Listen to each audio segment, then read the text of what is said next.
आत्मानां सृजामि नाम पवित्राणाय संपूर्णाविनाशाय च दुष्कृतां धर्मसंस्थापनार्थाय संभवामि युगे युगे। हेलो व्यूअर्स, मैं हूँ मिस कृष्णा प्रजापति एंड कर्म मोक्ष पर आप सबका बड़े ही प्यार एंड सम्मान के साथ स्वागत है।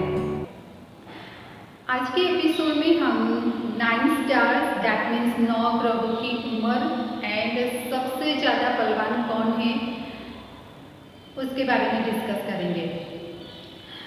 उम्र के साथ साथ सबसे ज़्यादा बलवान कौन है वो मैं इंक्रीजिंग मैनर्स में बताऊंगी। चलो स्टार्ट करते हैं। तो फर्स्ट ऑफ ऑल सबसे ज़्यादा बलवान है 9 ग्रहों में शनि। शनि से ज़्यादा बलवान में नंबर आता है मंगल का। मंगल से भी ज़्यादा बलवान है बुध। बुध से भी ज़्यादा बलवान है गुरु। गुरु से भी ज़्यादा बलवान है शुक्र।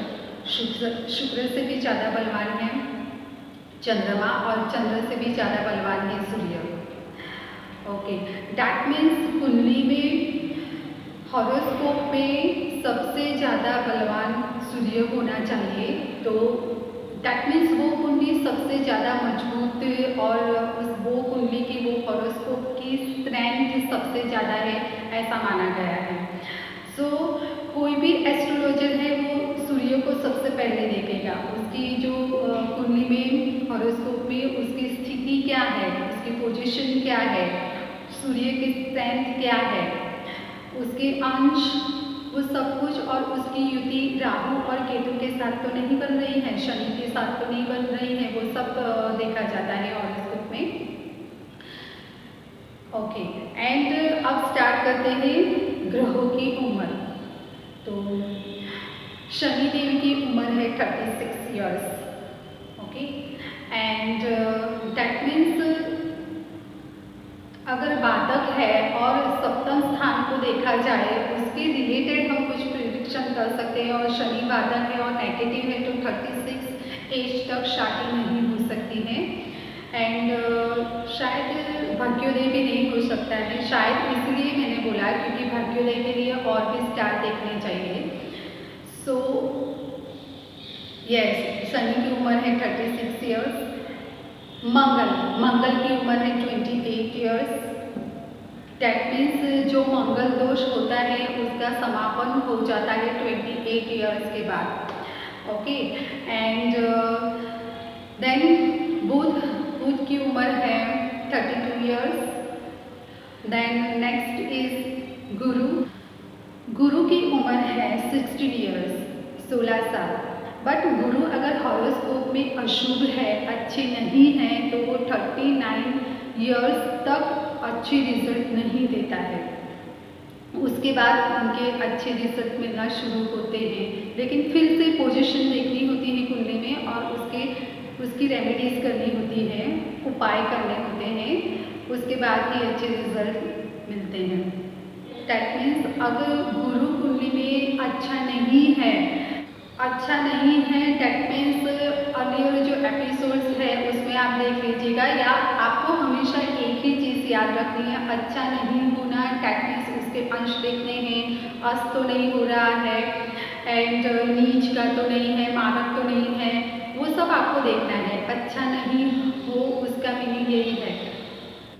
हॉरोस्कोप में अगर गुरु की पोजीशन ठीक नहीं है, वो अशुभ रिजल्ट दे रहे हैं, तो 39 एज तक हमको मान के ही चलना है कि गुरु की उम्र 39 एज है। 39 एज तक वो शादी के रिलेटेड रिजल्ट अगर नहीं दे रहा है तो शादी नहीं होगी, भाग्योदय के रिलेटेड अगर नहीं दे रहा है अच्छे रिजल्ट तो भाग्योदय नहीं होगा।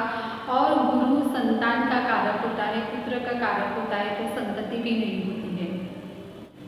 शुक्र की उम्र 25 ईयर्स या फिर 26 ईयर्स। चंद्रमा की उम्र 24 ईयर्स एंड सूर्य की उम्र 22 ईयर्स।